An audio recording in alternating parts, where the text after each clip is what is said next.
Hello. Hey, welcome to another edition of Vintage Therapy. I'm Danny from the Broadway Antique Market, and I'm here today with my co-host Melissa Sands, who's the producer of Evanston's Vintage Garage. Um, a top question now that we're always addressing questions in these video sessions is why aren't there more antique markets? And for as simple as a question as that may sound, it's going to turn out that there's actually a number of reasons, some of them rather complicated, which we should address. I produced a few shows over the years. We could talk more about that later. But I think we have an expert in the house. So Melissa, I'm going to turn this over to you. Hey, why aren't there more markets? Hey, Danny, good to see you. Um, okay, so let's start with cities. If you're in a major city, it is very hard to get affordable space. So when you're trying to put something together that's one day a month or a couple days a month, if that space isn't readily available to you, um, it's almost like, okay, so for example, we had the garage uptown. All right. This garage had not been used in years and years and years. So it was a really great spot for us. And it was being used for something which was better than nothing. So they were getting some rent from us, and it was actually bringing people to this section of town that nothing building wise had sold right there in quite a while. So of course, once we're there, people start coming up there, and the building is sold after like 20 years. So the garage goes with that building. We lose that space. When you're trying to put together an event, something that is on a regular basis, you either have to find a space like that, or you have to go to a space that is for events. So when you go into an event space, the costs are prohibitive in a big city. Their costs are just prohibitive. Um, if vendors want to pay a reasonable price to sell their stuff, then the show has to be big enough to pay all the bills, and bring in enough people, and that space has to hold all of that. And then that space has to be available every month. So we don't own, our own space. Now, my friend John in uh, Indianapolis, he has the Springfield, Ohio show. So this is a show that they have had for 30 or 40 years, I think. And it takes place in a giant open field. And if I'm not mistaken, they own it, or they own this property. So that makes it very easy for them to have a very large show with parking and all of the things that are needed to bring in the dollars that will maintain something like that. So here it's a little different, because in the city of Chicago, not only do you have to find that space that's affordable for everybody, you have to deal with the aldermen. The aldermen may not want you there. Yeah. They may not be into that idea. And so it is a kind of a big challenge across the board. And then once you're, moving in that direction, it's not an easy thing to do. It's just not an easy thing to do. So in like in New York City, think about it. How long was the Chelsea flea market there? Oh, decades. Right. Yeah, forever. Right. And the garage there. Right. A long and time. And they didn't own the garage. Right. Yeah. Well, they didn't own the garage, right? And when you look at the property values in New York, I mean, are they really going to hold that there for a show once a month or once a week? Or, it's not enough money for the landlords to care. Okay. They will take your rent if they are not getting any other rent, or their building is sitting there. Right. But otherwise, they would prefer, we're just not big enough. It's not enough rent. I think 26th Street is a good point, in that in New York, Monday through Friday, they're parking cars in those spots. It's a parking garage. In the weekend, they didn't have as much demand for parking, so they could rent it out to the antique market, which Sure. worked again, for decades. But it needs to be a revenue producing vehicle for the owners. Right. Right. So, for me, it's been this kind of always, when we were asked to do the show uptown, like I said, my landlord is a very smart man. And he had a feeling that if there was an event there every month, it would bring people uptown and potentially help turn over some real estate. And whether we had anything to do with that or not, I mean, that building still sold Mhm. once we were there. And it was like, oh, geez. Um, but it was okay, that's what you do. And then when Evanston invited us there, it was a win-win because that garage is huge. The garage we're in right now is huge. And there are no more movies. And we are in the parking garage that pretty much housed everybody who came to the movies in Evanston. Right. Yeah. And now those are shut down. And there's nobody there on a Sunday. So it works for them because we're bringing new people to their city and it works for us. So why aren't there more vintage markets? Because it has to be a win-win. It has to be a win for the antiquers and it has to be a win for the landlord. So unless you own it, and whatever that space may be, it's difficult. It's difficult to find affordable space that vendors can, if vendors want to participate in your show, they want to participate in a show that is maybe more established or more, they have a feeling there's already a customer base there. And then in order to do that, you've got to be in the same place. You can't be a pop-up and just popping up all over the place. Now, I know I've mentioned to you in the past that I spent a pretty good deal of time trying to reach customers that live along the Red Line and the Metro UPN line because that went right uptown and now that goes right through Evanston. So these are all just things that I have had to kind of put into it in order to keep space. And believe me when I tell you, they could pull that space out from under us at any point. So it's very difficult to, especially in a big city, especially in, if you're out in the middle of nowhere and you've got plenty of space for tents and parking and whatever else, it's still not easy. Okay. We're not doing the numbers that we used to do. So, for example, if I wanted to have a weekend show where it was like set up on Friday and then they sold on Saturday and Sunday, the dollar amounts have not been strong enough to warrant spending a whole weekend doing a show. So that's my other part is that a lot of these bigger antique shows and vintage markets have had to close because they're not getting the dealers because the dealers aren't making the money. Right. So they can't spend their entire weekend in, at a show. They need to be out working it and they need to be selling online and doing all that. So again, that's always been my theory of having the 1 day market, really quick, create urgency. But now those really great 3 day markets or shows are gone.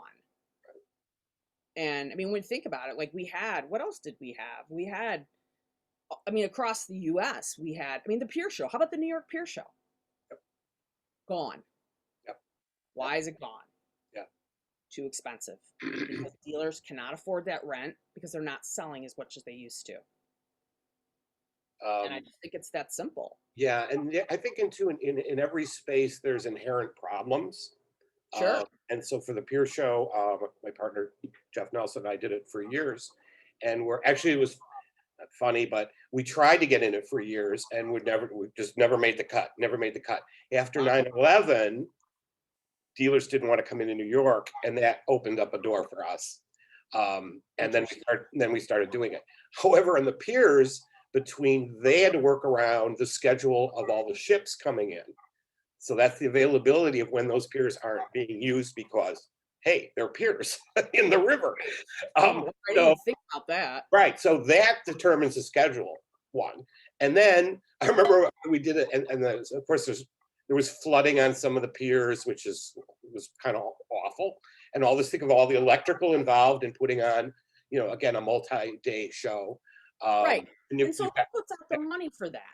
yes, right. People who are doing the show are putting out all the money Oh, ahead of time yeah.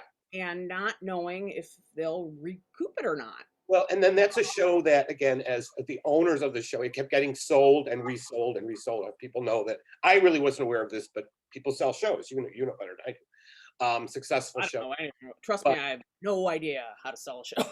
yeah, but it's the thing. It's a thing. Yeah. Yeah, and these trading off. But I remember the one time we did the show, and the day before had been the horse show. Yes, Oh, uh, wow.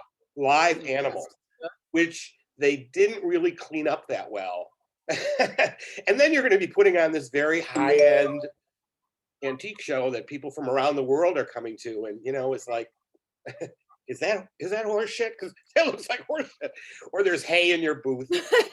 And I'm not exaggerating. they're trying And to clothes and you're septic paying shit. big money, and of course, everyone is complaining. And at that point, nothing gets done. That was 600 dealers. Initially, it was on Yeah. 3 piers, and then it was on 2 piers, and it was on 1 pier. Then it disappeared. I Um, was gonna say, I think the first time I ever went, I don't think you were there, but I know Brett was there. mhm, So I'm trying to think how long ago. It had to be like 15 years ago. No, it had to be like at least 10 to 12 years ago. yeah, And it was one pier. yeah, yeah. And it was, I It mean, had to me, gone it was, down to that. Yeah, yeah. I think we were out of it by then. So actually, yeah, you might have been. we were. It was like it wasn't worth it. But why don't you tell people at least your experiences, like, because it's more. What are like the logistics behind Oh pulling my it off? Because gosh. you've talked about the space, so people Yeah. understand it's the rarity and availability and financial. Right. Okay. And So let me just put it space. in a terms like what would I do based on my show itself? Okay. If I'm looking for a space to put a another market, it has to be you have to be able to load in easily, okay, because that is huge. You have to be able to have storage on site. Like we own our own tables. So, every year we have to add to that stash, but we own our own tables. So we have to have a place to keep those. We can't run around on show morning picking up tables from storage someplace and bringing them over. Right. That's just a lot. So we need storage on site. We need a place that porta potties can go. We need the vendors to be able to easily pull in and set up in time. So all of these things, like for example, we did a holiday market last year, which was excellent. But oh, it was the worst load in and load out ever. Ever. No, not ever. But it was pretty tedious because first of all, the space is beautiful, and we had to make sure that nobody wrecked or anything or scratched anything or put a hole or an elbow in a painting somewhere. um and so like that show went really well, and I thought, what do I do to alleviate that load in problem? Well, I that show went well enough that it could be a 2-day show. So that was my thought. But load in and load out is huge. Like, in order to put up with a crappy load in or load out, it better be good. It better be good. So that is a huge thing, is the load in and load out process. Um, if you can have things on one floor and avoid stairs or elevators or anything, way better. Right. Um, you've got to have it contained so that you can charge admission, because without admission, it's not worth doing. We don't make enough on the dealer rent, after paying the bills and the insurance and the, everything that goes along with it, advertising. If you can't charge admission, forget it. It's over. Not to mention, I prefer to charge admission because in my mind, these are serious buyers. People who are willing to pay to get in are willing to buy. So that has always been my, Yeah, good point. you know, yeah, I mean, it just, people can come if it's free, but it doesn't mean they're going to buy anything. Right, right. Where they could pay $6, but doesn't mean they're going to buy anything either, but it's much more likely. See? So there's nothing, so I'll just go ahead and throw it out there. There's nothing easy about having a market or a show like this. Um, it is a juggling act of the right venue, the right people, the right customers. And so getting all of that together doesn't happen magically, you know? It takes a lot of hard work to get those customers and then keep them. And then, with COVID, when you think about it, 18 months, we got nothing going on. The fact that we were able to have the market Sunday for the first time and that it was really good and busy, just it made us really happy. Of course, that has nothing to do with the subject, but it's a good, No, it works. it's what's going on. Yeah. And Uh, we've been approached by, like, we were approached by somebody over on the blue line. Well, my first objection to it was it's on the blue line. right. My customers can't get there easily. Yeah. So I have to stick with the red line. And the red line is the busiest line there is. And it goes, so I have to stick with that now. Yeah. Going on, this is year 10 for us. So actually, this would be our 10th season. I realized it's our 9th season because we didn't have a season last year. So this is our 10th year. But for 10 years, I've been focusing on those people. The people that live in the neighborhoods that run up and down the red line and the Metro and that can easily get to where we are. And I knew that at some point we might have to move. I mean, I knew it was possible that first garage could, thank God it didn't crumble on top of us or anything. But, I also knew that it was due for repairs. And, I had a situation where I'm in the 48th Ward and the 48th Ward really loves us. And they are very helpful to us, and have been, Harry Osterman was an amazing alderman to deal with. And I know, like, so in my mind today, even, it's like, if I'm in the city, I want to be in the 48th Ward because they were good to us and I would always want to give back to them if I could.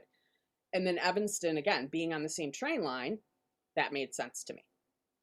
But it didn't make sense to take this and move it somewhere way far away and even the blue line's not that far away, but it is for them. Most of my customers cannot get on the blue line and go to Wicker Park very easily.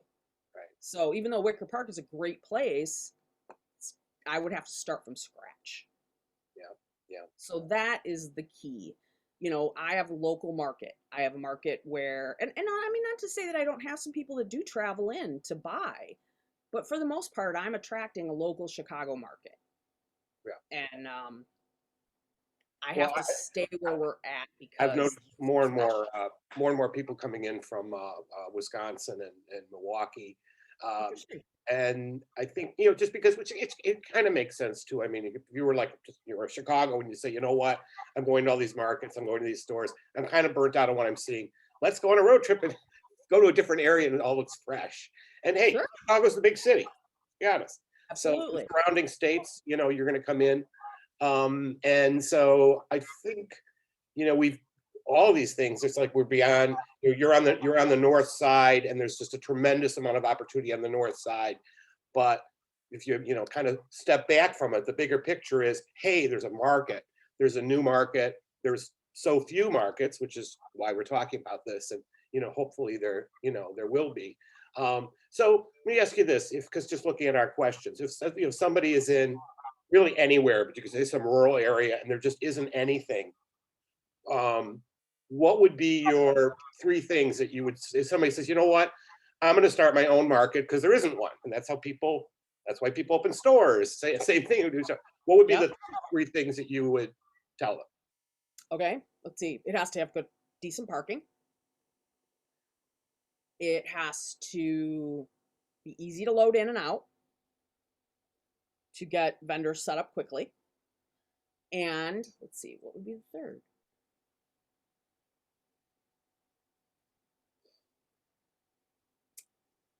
You have to be able to set it up in a way to charge admission. So like if you're in the middle of nowhere and you've got this giant field, I mean, how do you contain it so that people Right, don't just walk in? Um, right, right. and a lot of people, again, have that. I don't really. Oh, I don't want to charge them. Why should I pay to shop? Well, because if you don't, it's not happening. You're not getting this Yeah. market. That Um, that's a good point. I know I've heard stories about the people sneaking into Rosemont, the flea really, market, but, really, yeah, and that's to save a can't dollar. give them their $3. I mean, Right, that's too right. much. But that's been a problem though, that's been an issue, and they police it and they have security, and so you've got security and insurance, and So you yeah, need, and then you're paying people to actually have to secure this area, yeah, yeah, and it's tough. So yeah, I get that. That makes sense to me that they would have that. But it's a lot of, again, it's your cost, and your costs have to make sense. yeah. You have to be in a place like this is something we should bring John on at some point. But Springfield, Ohio, what is so impressive about it to me is that they own it. They own everything. They own the food. They own the booze. They own the parking. They own everything. Yeah, That makes it worth it. yeah, And it's a big show. yeah, It's a big show where you can get a lot of stuff, and it's stood the test of time, and people do travel all over for it. And John and I, we have amazing conversations about this stuff. He's got another show down in Nashville that is very high end, very nice. Um, Always blows my mind, because my vendors are so vintagey and more retro, and like his Nashville dealers are, this is still the cream of the crop of vendors, and there aren't that. So what I'm trying to say is there aren't. I'm not sure there's all that many vendors that could do a high end show like that mhm, anymore. right, You know, like the younger people, that's not the direction they're going in. Like you and Jeff could have done John's show in Nashville with Mid Century, yeah, and it would have on a high end, it would do great. But my vintage people, I mean, it would be cute, but again, it's not enough. You have to be able to go into a show like that as a vendor. You got to travel there, you've got to pay for your expenses. yeah, So you're going to have to make good money. And so John has to do the thing where he brings people in, and he's got to get those buyers too. So it's a very complex, and what this, and I was also going to say to you, it goes back to shops. I mean, antique shops and malls, they're not exactly popping up all over. They're oh, shutting down. yes, yeah, So, we talked about your success and the fact that Broadway has always, has stood the test of time, and it's still there and it's still busy. How the hell did you do that? that's, yeah, yeah, I well, mean, really, it's the yeah, same thing. yeah, it's, yeah, it is, But you have enough space. You've got space for vendors, you got a good handle on it, and it works. right. But it's to your point though, it's space for storage, facilities, it's there. I think people need to understand though that it's much harder to do something in a big city, okay, Yeah. right? Because I always Yes. say, I could go and rent a small town, in Indiana for a weekend for the amount of money I would spend on something to try to do it in Chicago. And I think people don't they think it's the same, but it's not. No. And Um, another thing, real quick, it's not free. no, People seem to also have this this concept that, like, I've had people come to the door and say, "Who does the money go to?" I'm like, yeah, us. yeah, They're like, "Why?" I said, "Because this is our livelihood and our job. yeah, This is what I work on every day, yeah, not just today, but every day of the month." yeah. Well, okay, And that's a good segue then. So why do you do this? why do I do this as a whole? Yeah, why do you do this for a living? I have no idea. I love that.